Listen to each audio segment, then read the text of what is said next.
जैन साथियों कल से टीवी चैनल्स पे खबर चल रही है कि बांद्रा में भारी संख्या में लोग इकट्ठा हो गए। उसके पहले सूरत में आप लोगों ने देखा होगा, तमाम मजदूर सड़कों पर उतर आए।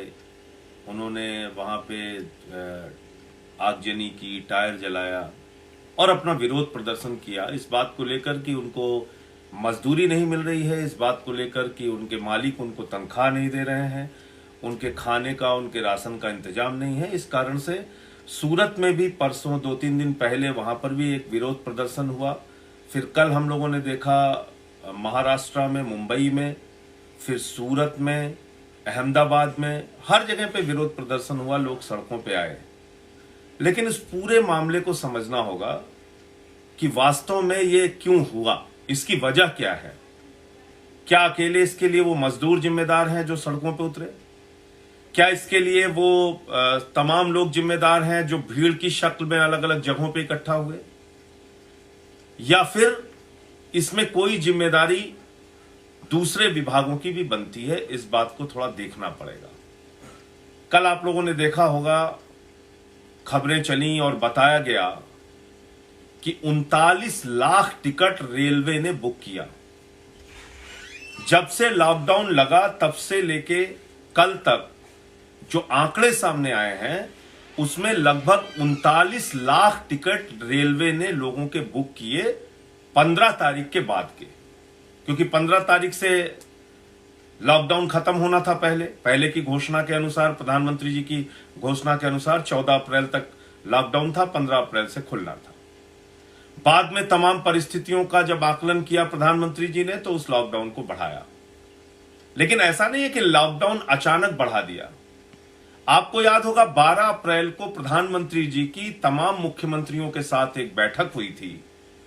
उस बैठक में वो कॉन्फ्रेंस कॉल हुई थी और उस कॉन्फ्रेंस कॉल के जरिए जो बात निकल के आई थी वो टीवी चैनल्स ने भी चलाया था और लगभग सभी जानकार समझदार लोगों को ये बात पता चल गई थी और एक माहौल सा बन गया था कि लॉकडाउन बढ़ेगा, क्योंकि राज्य अपनी चिंता जता रहे थे, क्योंकि अलग अलग राज्यों ने बताया कि उनके यहां कोरोना के केसेस बढ़ रहे हैं और लॉकडाउन बढ़ाने की जरूरत है।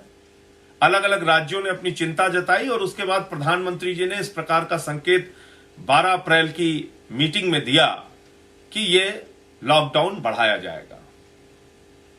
अब मेरा सवाल यह है कि अगर देश के प्रधानमंत्री और मुख्यमंत्री की बैठक से यह संकेत साफ तौर पे जाहिर हो रहा है कि लॉकडाउन 15 तारीख के बाद भी आगे बढ़ेगा, यह संकेत जाहिर हो रहा है कि लॉकडाउन और आगे बढ़ाया जाएगा, तो फिर रेल मंत्रालय टिकटें क्यों बुक कर रहा था? रेल मंत्रालय ने 2 दिन पहले यह स्थिति स्पष्ट क्यों नहीं की कि सारी ट्रेन और सारी टिकटें रद्द की जाएंगी, और इसका एक व्यापक प्रचार क्यों नहीं किया जिसकी वजह से कोई अपने घरों से नहीं निकलता और कोई बांद्रा स्टेशन पे इकट्ठा नहीं होता? लेकिन वो आदेश क्या था वो मैं आपको पढ़ के सुनाना चाहता हूं। 12 अप्रैल को, जैसा मैंने आपको बताया, कि मुख्यमंत्रियों की और प्रधानमंत्री जी की मीटिंग हुई। उस मीटिंग से साफ संकेत जाता है कि लॉकडाउन बढ़ाया जाएगा। ये 13 अप्रैल को रेलवे के एक अधिकारी हैं, ए मालेश्वरा राव जी, जो डिप्टी चीफ कॉमर्शियल मैनेजर हैं, ये हैं south central railway, ministry of railways, और ये सीसीएम के ऑफिस का ये प्रपोजल है, चीफ कॉमर्शियल मैनेजर के ऑफिस का। अब ये क्या लिख रहे हैं? ये साहब लिख रहे हैं कि during video conference held on 13/4/2020 it is decided to run Jan Sadharan specials for clearing passengers, migrant labor of unreserved segment. In this regard, some divisions have already given data.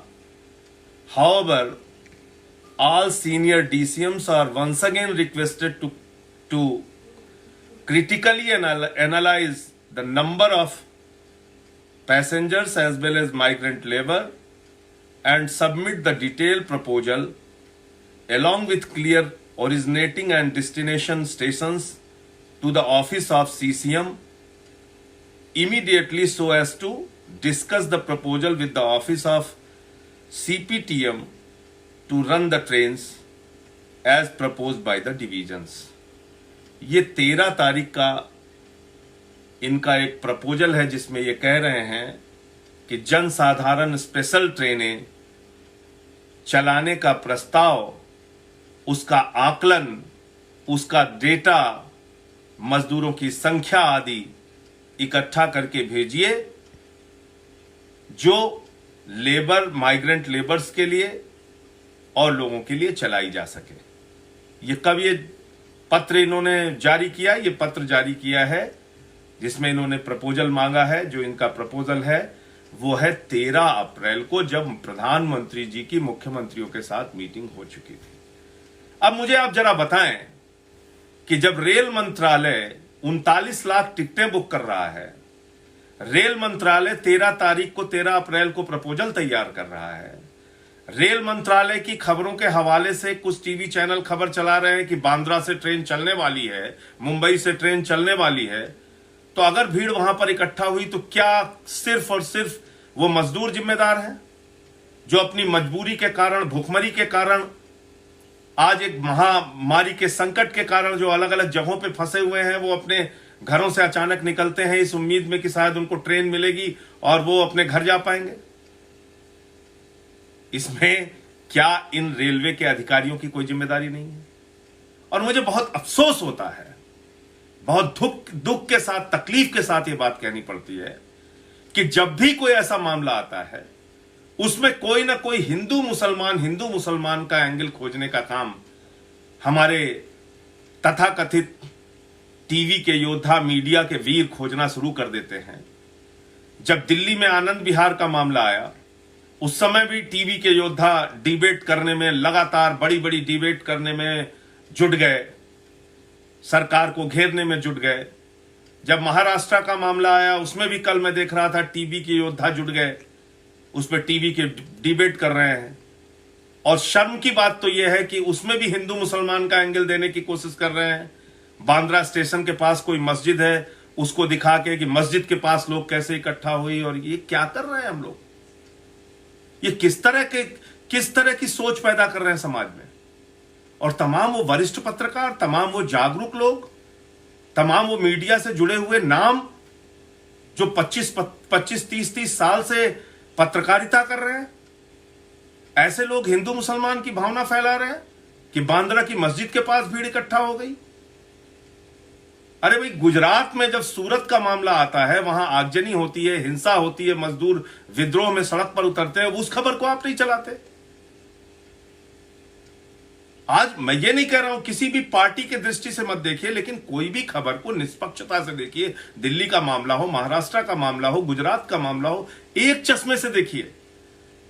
मजदूर के सामने रोटी का संकट है, भूख का संकट है, उस समस्या का समाधान कैसे किया जाएगा, उनको नौकरी से ना निकाला जाए ये बात कैसे सुनिश्चित की जाएगी, उनको 2 वक्त की रोटी मिल सके ये बात कैसे सुनिश्चित की जाए, उनको भरोसा कैसे दिलाया जाए कि वो अपने अपने घरों में रहें और अपने घर जाने की जिद ना करें जिससे ये संकट और आगे फैल जाए, इस बात के लिए उनको कैसे समझाने का प्रयास किया जाएगा।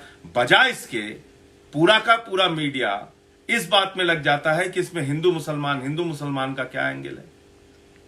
और जब खबरें गुजरात की होंगी तो वो टीवी पे उतनी प्रमुखता के साथ नहीं दिखाई जाएंगी। जब खबरें दिल्ली से जुड़ी हुई होंगी या महाराष्ट्र से जुड़ी होंगी, उसको पूरी प्रमुखता के साथ टीवी पे दिखाया जाएगा और उसमें हिंदू मुसलमान का एंगल खोजा जाएगा। जब गुजरात की खबर होगी तो मीडिया गजनी मोड में चला जाएगा। मुझे लगता है इस प्रवृत्ति से बचने की जरूरत है। आज एक बड़ा संकट देश के सामने आया है और दिल्ली की सरकार, अरविंद केजरीवाल जी पहले दिन से ही प्रतिबद्धता जता रहे हैं कि हम इस संकट से निपटेंगे, लड़ेंगे और जीतेंगे लोगों के सहयोग के साथ, लोगों के सहानुभूति, लोगों के सौहार्दपूर्ण वातावरण के साथ, लोगों की जिम्मेदारियों के साथ, लोगों के सुख दुख को बांटकर, उनके सुख दुख में खड़े होकर, उनके भोजन और भूख के संकट को दूर करके इस लड़ाई को जीतेंगे दिल्ली में। और केजरीवाल जी उसके लिए लगातार प्रयासरत हैं, लगातार प्रयत्न कर रहे हैं। लेकिन उन्होंने भी चिंता जताई कि भाई इस मौके पर, इस संकट की घड़ी में इसको हिंदू मुसलमान का रंग मत दीजिए, इसको हिंदू मुसलमान के चक्कर में उलझाकर इस पूरी बीमारी और इस महामारी के संकट को गलत दिशा देने का प्रयास मत कीजिए। इसलिए दिल्ली में रहने वाले और देश के अलग अलग हिस्सों में रहने वाले सभी भाइयों से हाथ जोड़कर प्रार्थना करूंगा, विनती करूंगा कि कृपा करके इस महामारी में, इस महासंकट के दौर में आप लोग अपने अपने घरों में रहें, ये बीमारी और आगे न फैलने दें, इस संक्रमण को और आगे न फैलने दें, क्योंकि आज जो दुनिया के डेटा है वो बहुत भयावह है, डराने वाले हैं। करीब 1.25 लाख से ज्यादा लोगों की मौत हो चुकी है, लगभग 20 लाख लोगों तक ये बीमारी पहुंच चुकी है। अमेरिका जैसे देश, ब्रिटेन जैसे देश, इटली जैसे देश, फ्रांस जैसे देश, जर्मनी जैसे देश, जो अपने आप को बहुत विकसित देश मानते थे, वो तमाम देश आज इस महामारी से, संकट से परेशान हैं। उनके सामने कोई रास्ता उनको दिख नहीं रहा है। इसलिए हम सब की जिम्मेदारी है कि इस देश को बचाने के लिए, इस राष्ट्र को बचाने के लिए, इस भारत माता को कोरोना की महामारी से मुक्त कराने के लिए, बचाने के लिए हम सब की जिम्मेदारी है, एक एक हिंदुस्तानी की जिम्मेदारी है कि हम लोग जात पात, धर्म, क्षेत्र, भाषा, ये तमाम भेद भुलाकर इस महामारी से, इस संकट से एक साथ मिलकर लड़ें और जीतें। सरकार के निर्देश का पालन करें, सरकार का सहयोग करें, पुलिस वालों का सहयोग करें, डॉक्टर्स का सहयोग करें, जो कर्मचारी इस अभियान में, कोरोना संकट के अभियान में लगे हुए हैं, उनकी इज्जत करें, उनका सहयोग करें और इस अभियान को 3 मई तक जो लॉकडाउन 2 घोषित किया गया है उसको सफल बनाएं। जय हिंद, इंकलाब जिंदाबाद।